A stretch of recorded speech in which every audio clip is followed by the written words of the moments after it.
Hello everyone, ShroomRaver here, and today I'm bringing something to you a little bit different for what is actually going to end up being my 300th video on the channel, which is awesome. That's quite cool. Didn't see me making 300 videos, but hey, this is it, so yeah, nice.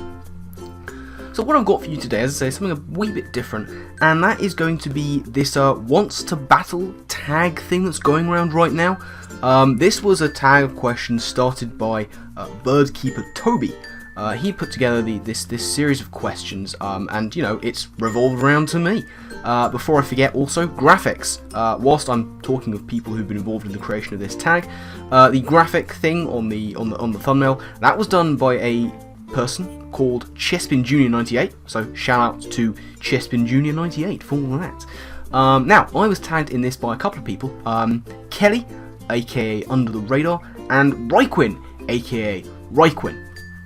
They both tagged me in this, so yeah, I guess without further ado, let's do it. How did you get that mascot? Now, my mascot, as you may have seen, is a parasect wearing a pair of shades. My channel name came before my mascot. I was ShroomRaver before I had a mascot. So I have this channel name and I'm thinking I need to choose a mascot. I want it to be Pokemon related because that's what I'm doing.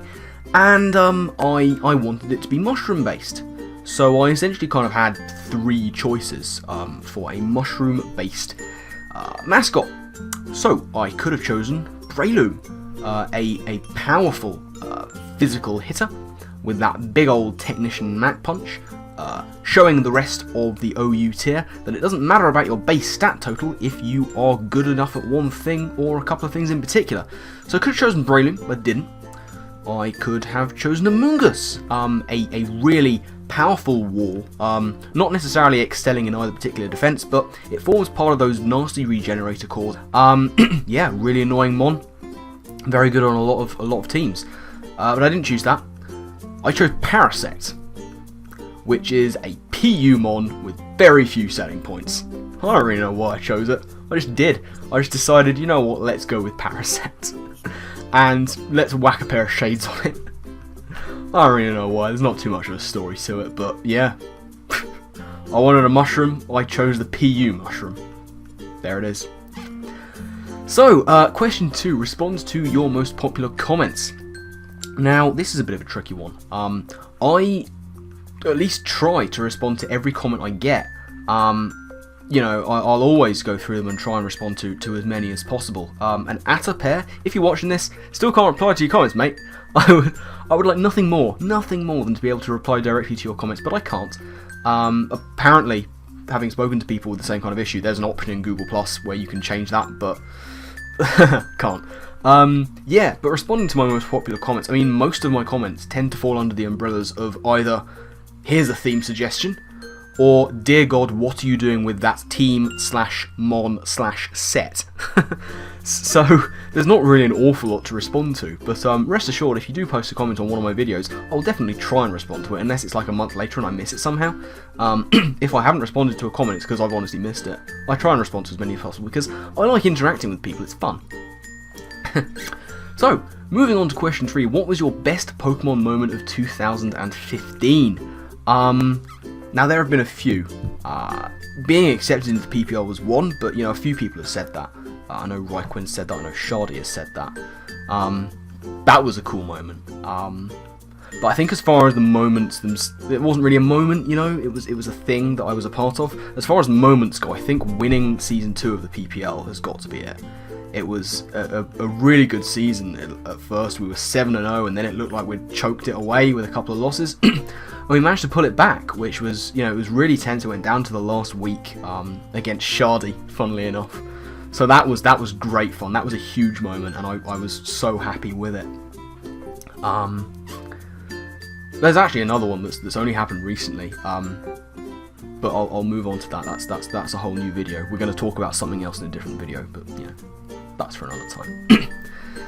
So, question 4. What do you think the next mainstream Pokemon game will be and why? I think it's got to be a Wii U version of Pokemon Pinball.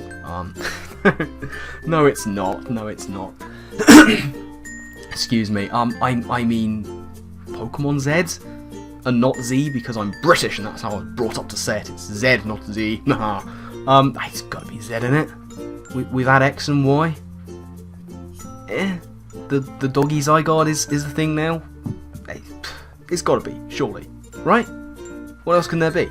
There's the Pokken tournament thing coming up, but I'm not sure about that. I think that's already a thing anyway. I don't even know. Z, Pokemon Z, surely. Anyway. Question 5. What can your viewers expect in 2016? Well, interesting question, because there's some pretty sizable plans coming up.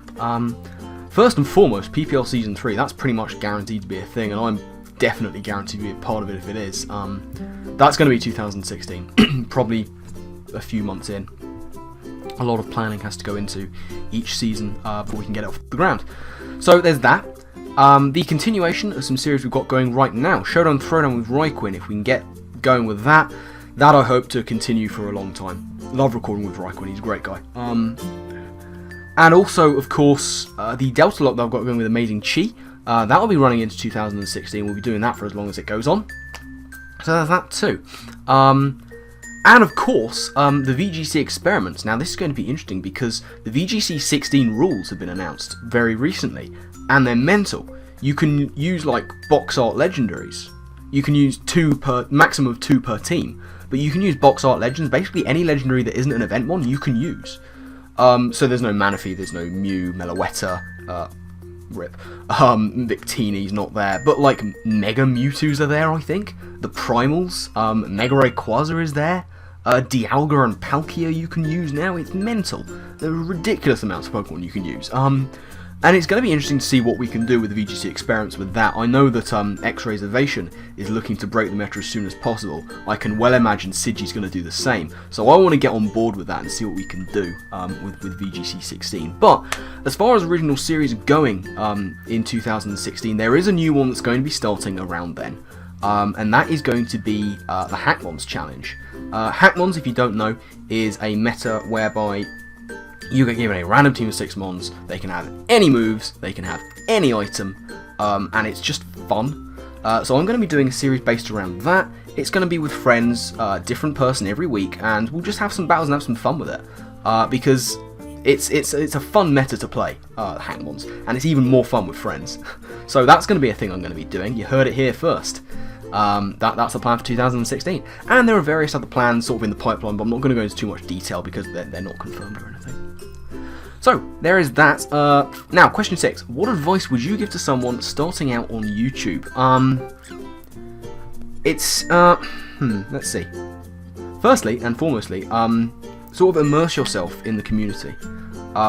If you don't have Twitter, get it. RhyQuinn said the same thing in his one of these. If you don't have Twitter, get it. Get involved with the community, because as a general rule of thumb, the people in the community are lovely, and they're very quick to accept new people. Like, no matter who they are or what they're interested in as far as Pokemon goes, there'll be something for everyone, and there'll be people who share your immediate Pokemon-based interests. And I'm talking about getting into Poketubing on YouTube, because that's my only experience of it. So get involved in the community, be yourself around people, because that's all they're doing. And they're very friendly, and they're very happy to accept new people. My other thing would be realistic, okay? Like, when I got into this game, I started out with a really unhealthy attitude, which is where I was watching a lot of people and I was thinking, not only can I do that, I can do it better than you. And I very quickly realised that's not how it works. You just got to go at your own pace. And I sort of backed off that view, and I sort of started saying, well, you know what, I'm just going to do what I can in my own pace. And that's the healthy way to look at it. You know, there are obviously hugely popular YouTubers and Poketubers, but you've got to be realistic with your goals. Not everyone is going to have the ridiculously sort of expansive growth that you've seen in the likes of Shady Penguin, Anima, Mega Mogwai. Not everyone's going to have that. Well, I didn't have that, and I'm fine with it. So, you know, be yourself, be immersive, and be realistic. Those are the 3 things I would say, really, are your main things. Now, question 7. What has your favourite Pokemon video of 2015 been? This is an interesting one because it's the end of 2015, and I don't know if you know this about me, but I spend a lot of time watching YouTube videos. So I've watched a lot. Honourable mention here, I think, would go to Makadi and his epic fish battles, because they are absolutely hilarious, and I know for a fact he puts a huge amount of time and effort into making those. And they're fairly short videos, so shout out to him for that. But as far as an individual video goes, I think my favourite of the year has to have been OnesieBanette's 3-minute squads. Now, essentially, he was building on several ideas, already building on other things. For the start of this video, we have to look back to the GBA, the start of Draft League format. And this has been taken on by several other leagues.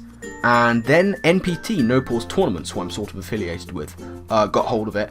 And they added that kind of factor into tournament play, whereby you'd get your people who were involved in the tournament, they would draft their teams, much in the same way, and then they'd have 10 minutes to build their team for whoever they were playing against. And Onesie took it further still, whereby he got RhyQuinn involved, and they randomly generated 6 mons, and then they had 3 minutes to build their teams to take on each other. And if they didn't do it in time, the other person got to pick everything about the mons. The moveset, the item, the EVs, everything. And they were under so much time pressure, and they didn't finish their teams. It was absolutely hilarious to watch. So funny. Really excellent idea from Onesie. There's another one of them on Rise channel. They did one each on their channels. But that first one on OnesieBanette's channel was hilarious. I absolutely loved it. So that's got to be it for me. Now, question 8 says, recommend a tuber with less subscribers that your audience will love. Point number 1, fewer subscribers. I'm sorry, but I do this. It's not less subscribers, it's fewer. Fewer for plural, less for an amount. Less water, fewer ice cubes. Recommend a tuber with fewer subscribers than that your audience will love. Now, some people have been recommending 1, some people have been recommending 3. I'm going to go for the latter because there's so many people I want to recommend for so many different reasons. But the first of the 3 I'm going to recommend is Psiji, aka Dan. He is a wonderful person, a very good friend. I've had the pleasure of meeting him in real life, and he's awesome. What he does is he's got this wicked dry sense of humour that really appeals to me, and he's a wonderful storyteller. He's always got a brilliant anecdote to tell, and he's really good at VGC. He's got this habit of just being able to play VGC very well. He just knows what his opponents are going to have, and he's got this thing whereby he'll be saying like, oh, so my opponent leads with this and this, which means in the back he's got this and this, and it's like they do, and how do you do that? He knows when a mon's going to protect, he knows which one's going to protect, he knows how to beat perish trapping trick room shenanigans, and it's fantastic, and I love him, and he's wonderful. Definitely check out Psiji, he's awesome. Second one I'm going to recommend, and I can't believe I'm saying this, because I assumed that this guy had like thousands of subscribers, and that is Gabe Gabriel, the bearded wonder. He is a coach in the Battle Union, coach of LA Galuxray, and he is... okay, there are a lot of leagues.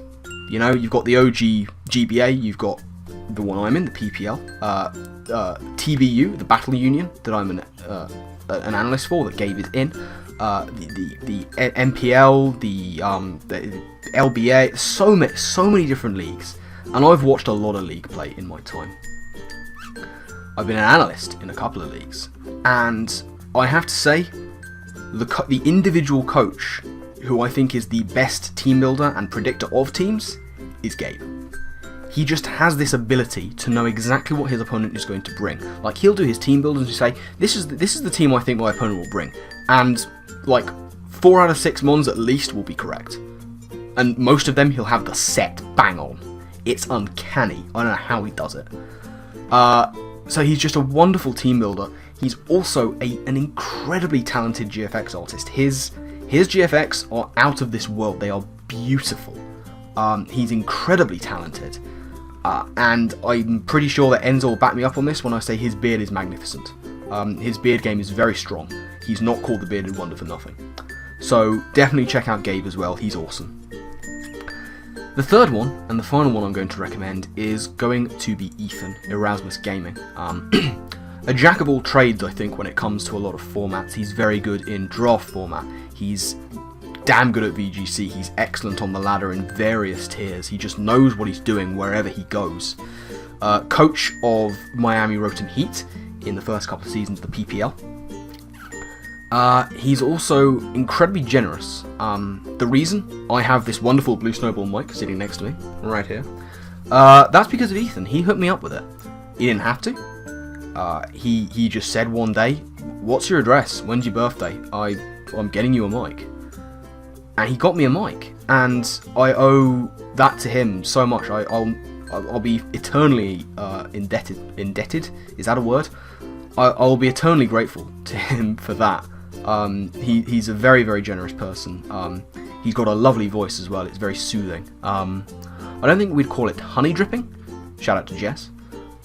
But it's a very soothing voice. And he also has a very strong facial hair game when he wants to. As do all of them, to be honest. So Psiji, Gabe and Ethan, check them out. They are wonderful. Now, very quickly, I'm going to actually tack on a 9th question. Now, I know Kelly did this, and I kind of broached this idea of adding on this last question. And that is question 9, describe your worst loss in a Pokemon game. Now, this was actually initially Alex OnesieBanette's idea. He wanted to get the ball rolling with this kind of worst loss tag, describe your worst loss. And I thought maybe I'll combine it with this one. So here it is. I'm going to answer question 9. What is your worst loss? And by the way, for those of you who might be doing this tag, if you do want to answer this question, do make sure you cite OnesieBanette in it and say that it was his idea, because it was. Now, I've had a lot of losses. I've played a lot of Pokemon, I've had a lot of losses. But my worst one probably occurred fairly recently. My worst one to memory, because as I said, there's been too many to recall. Probably in this season of the PPL, and it was a loss to... There's a guy probably watching this who hopes it's going to be him. It's not going to be him. Sorry, Jack, it's not you. Probably my loss to NecroStevo. He had a very threatening-looking sand team. T-Tar Stoutland combination, along with Megalopony. Some powerful walls in the form of Cofagrigus, Reuniclus, Florges, various other mons. The Garchomp was in there as well. And I prepped really hard for sand and nothing else. Guess what? He didn't bring sand at all. He brought a team I was absolutely not expecting. I was prepped for something completely different, and he absolutely, categorically destroyed me. Like, it's a sign of how badly this game went that 2 of his mons, Garchomp and Florges, didn't even hit the field. Like, the Florges I had nothing for, but it didn't matter because he never showed up. I played really badly around the likes of Cofagrigus and Reuniclus. I just had nothing. I had no answers. And he beat me 4-0 very deservedly. It was just an absolute car crash. And it was there that I thought I'd thrown away the season. I thought I'd choked it away. Thankfully, we were able to rescue it. But yeah, that's it. That was pretty much probably my worst loss to date. Certainly that I can remember. So that's it for the questions. Now, of course, it comes to the point where I tag 3 people, and I've thought about who I'm going to tag. I'm going to tag the Sciz brothers, Scizorsome and Scizor, Lars, and OnesieBanette. All fantastic people, excellent battlers in their own right. Onesie, if you're watching this, by the way, mate, I know time pressure and various things might get in the way of it, so you know what? If you get time and you want to do this, you go right ahead. I'll be very interested to hear what you have to say. Sciz and Lars, you don't have a choice, you have to make this. Onesie, if you get the time. So Scizorsome, Scizor, and OnesieBanette are the people I'm going to tag. So, that's pretty much going to wrap things up. Links in the description, there are going to be so many, so here we go. Links to UnderTheRadar, RhyQuinn, BirdKeeperToby, Chespin Jr. 98, Psiji, Gabe, Ethan, Sciz, Lars, and OnesieBanette. All be in the description down below. Make sure you check out every single link down there, especially the ones I recommended, but all of them. Check out all of them, because everyone there is great in their own right. But yeah, I am going to get out of here. This was pretty fun to do. I hope you learn a little bit more about me, maybe, and yeah, that's going to wrap things up. So, thank you all very much for watching. I do hope that you've enjoyed. Remember, one last thing, if you're going to do this tag and you answer question 9, the worst loss, cite OnesieBanette, it was his idea. But I'm going to get out of here, so my final thank you to you all for watching, and I guess with that, I'll see you next time. Laters.